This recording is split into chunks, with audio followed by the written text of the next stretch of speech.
And as you walk around by the camel, you're going to see helmeted guinea fowl. I first saw these in Madeira. Obviously, as far as I know, they don't fly, so they're a kind of, I don't know, a farm bird, a bird that's free to roam, like a peacock, which there is there as well. But you know, if you want to count these things as lifers, I am counting all my lifers, but I'm not taking photos and then putting them in a file anymore. But I know what I've got. I know if it's a lifer, it'll go on a list. But it was, I counted it as a lifer in Madeira. Loads of cattle egret around the whole place. This is what I've said before, zoos and golf courses are great because you've got fresh water and you've got all sorts of great feed. And on the, you know, what the animals poop out, you're going to get all the bugs that's going to attract other types of birds. So you're going to have white wagtails, grey wagtails, pied whatever floating around. I think I've had all three in the zoo before. I tried looking for this one pied wagtail that flew over and I couldn't film it because I tried to film everything to show you while I'm doing my vlog. And Hadada ibis dotted about the place in different pools. In the past, seen them with the hippos, but this time was in the croc pool. And there are some African stork type birds, which I thought, was I going to film these and just to show you? I thought, no, let's just stick to the wild ones. And in with these African storks were the sacred ibis that I've seen flying around a couple of times. And they go there because they get the same kind of food, but they are apparently wild, free to roam. And again, like I've said before, there's some debate on whether they are previously released from the island or they've flown over at some point from Africa. And also in that stork enclosure, I saw a moorhen at the back, a bit more frightened than the other birds. If I moved slightly, it ran away. So those are in there as well. And I didn't film it this time, but in the croc pool, usually hovering around the place, there's a common sandpiper, a couple of grey herons,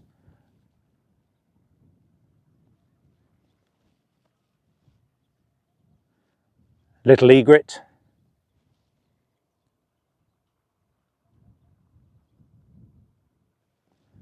and some laughing dove, which I remember from the last visit. They sort of caught my eye. I started catching my eye when I realised what they were.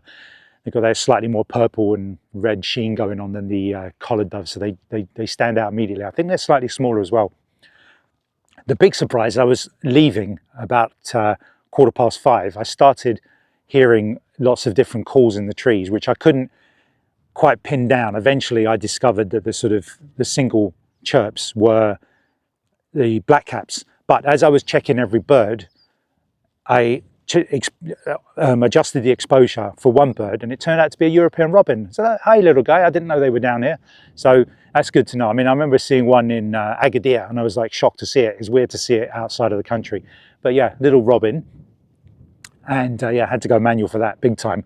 And yellow-browed warbler, which I screwed up because I'd left it recording from a previous bird, and I hadn't pressed stop. So I pressed record when it was actually still recording, and it ended the recording. And I've got to start saying to myself, you're recording, now stop it, because thankfully I'm not missing anything too important when I do that. But another big surprise was a missel thrush. Well, I thought it was a missel thrush. I kept saying it was a missel thrush. I keep making that mistake because I'm looking at the brown spots on the chest and I'm saying, are they heart-shaped enough, arrow-shaped enough that they're definitely a song thrush? But no, I've double checked it as best I can, and it's a song thrush. It's kind of smaller as well. So it was up there above the otter enclosure. That was a nice little surprise. And I was getting a few female, particularly, I don't know why, not male, black caps. I couldn't get any clear shots of them. I was literally just videoing them to put on the vlog. And a cheeky little red-vented bulbul showed up right up against the whiteout sky. Horrific, but again, it's just for the vlog. In the distance, just literally before we left, finally, I'm sure that was a great white egret I saw going over. It had too long a neck. It was white bird, too long a neck to be a cattle egret. So yeah, that's another little whatever. I mean, I'm not keeping any list, but it's nice to see a different bird. The bigger the bird tally, I go home happier. And on the motorway, I saw a shrike on one of the fences, and yeah, I mean, in the south, they're everywhere. When I found them in the north, I was so happy. I thought I have to come all the way to the north of the island to see them. But in the south, so many, you will get your fit. If you don't see a shrike when you're here, just keep your eye on these fences. They do sit on these and on these and on the sides of like cattle enclosures and things like that. You're definitely going to see them. Keep your eye out. Especially here at the golf course, there are a few here. Well, that's a wrap, folks. Final day. We're just 10 minutes from the airport. Nice little different day. It's just subtle differences every single day. Good day for raptors. And so we went to the golf course after breakfast while my wife was packing and noticed the kestrel. I've seen it a few times around the Occidental Hotel, sitting up on top of the sign. It hunts over an area like this, kind of barren area. And then on the road, the eastern road into the golf course, finally, we got the biggest group of the Trumpeter Finch I've seen so far. And with lighting conditions like this, it meant they weren't over harsh shadows and harsh highlights. And they were calling as far as I could tell. I'm hoping my microphone picked it up. It wasn't super loud, but it was enough that my phone should be able to pick it up, because they make this sound that they've been given the name for, the Trumpeter Finch. But it's like I don't know, it's like a cartoony Sesame Street type crazy sound, but brilliant. I look forward to catching that in full pelt one day. But I just filmed them on the wall, and I thought, if I get a few minutes of it, that would be great as some stock footage for whatever purpose I choose.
The Fuerteventura chats, good as usual, always out on a tree, no problem with you being around. And again, like I say, with the overcast conditions, it meant that all the little lighter bits weren't blown out.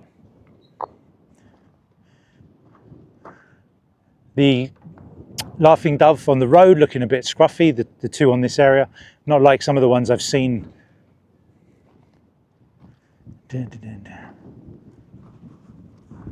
No stone curlew again, damn shame. And lots of spectacled warbler. They were doing a good number today, at least 2 pairs. I said it was 2 pairs in this bush where I did my first vlog, which, yeah, they've jumped in and out. I could see the female. The female is just slightly duller than the male in terms of colouring, the greys and the oranges. And a thrush-sized bird flew out. I couldn't see what it was. My first instinct would say redwing, but after I saw the song thrush yesterday, I'd go song thrush, but I couldn't see. It went off into the bushes somewhere further down, so I couldn't get it.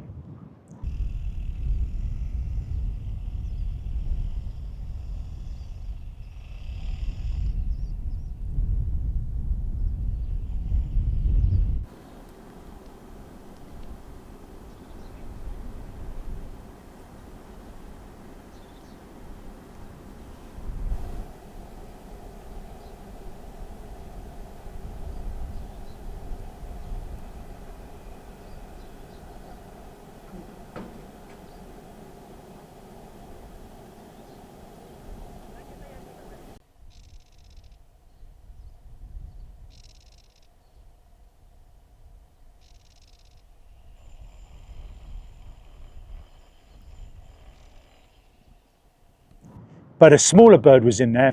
Immediately I thought maybe it was a yellow-browed warbler, and I got a couple of seconds, and eventually I got a good look at it, and I think it's a chiffchaff, and it's probably the subspecies, the canary chiffchaff. There's the subspecies down here. A little bit of a scruffy looking one, but definitely not got the really good eye stripe and the rest of it to be a yellow-browed warbler. And of course, when I was doing a previous vlog, you saw the buzzards, the common buzzards. Those were up on that day. The vlogs are a bit back to front because sometimes I have to catch up with 2 days, and I write it down to make sure I don't forget anything. But yeah, so buzzards went on the list today, and then a big surprise, which was packing up the car to finally leave the car park, and I saw what looked like 2 pigeons having a scuffle in the air. And I thought, that's weird, they don't normally do that as far as I know. And I thought, is that a peregrine falcon? Haven't seen one of those here before. And it was a group of pigeons, and then 2 of them split off, and I went, yeah, it's a peregrine falcon. So I did my best. I couldn't get the chase, but I got some footage of the falcon itself. It went after 2 pigeons, and it's actually amazing how agile pigeons are, because it's supposed to be the fastest creature on Earth, and pigeons evaded it twice. So for them to catch a pigeon, magic work by them. But I couldn't get the chase. But that's a nice one. So we got the buzzards and the peregrine falcon, and then we just drove through the middle of the island. I didn't film a lot of stuff. I got some shrikes.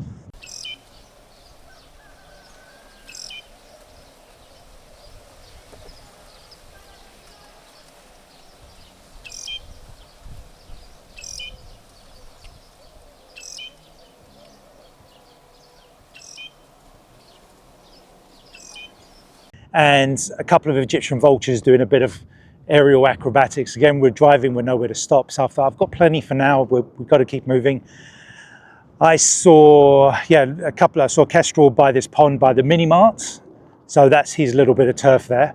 We pulled into the gravel driveway just to film him up close. And to check, I always check that pond to see if there's anything new in there. There wasn't.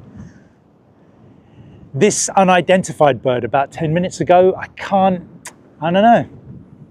Some sort of pipit, some sort of wagtail, but juvenile. The heat haze was terrible. It was on a wall. I saw it from quite a distance. I spotted it, and I knew there was something there. I looked, I just couldn't. I can't put my finger on it. Maybe someone will know. And the last thing we saw, just on the way to the last bit here on the way to the airport into the main town, I saw a marsh harrier, the female with the white head and the dark body. So it's been a really good day for the raptors. But that is a wrap. Yeah, I just did that. And unless there's something else that magically appears while we're putting the car in, then that's it. I hope you enjoyed. I hope there's loads of information. Anything you need to know, you want to know, I can provide loads of tips. I've been here 3 times now, and I know it pretty well. I can't tell you anything about the hubaras, the African hubaras, or the coursas. One day I'll get a 4x4 and I'll make it a specific task to go up to the Tindaya Plains. Or if there's an overcast day like this, it's not too harsh a walk to go and do it in the Jandia Plains, the Jandia National Park. Park at the La Pared end in one of the gravel roads and just have a little wander out, because that's where I saw the black-bellied sandgrouse. So, it's good. I didn't get everything on this trip, but we'll cross them off in the future.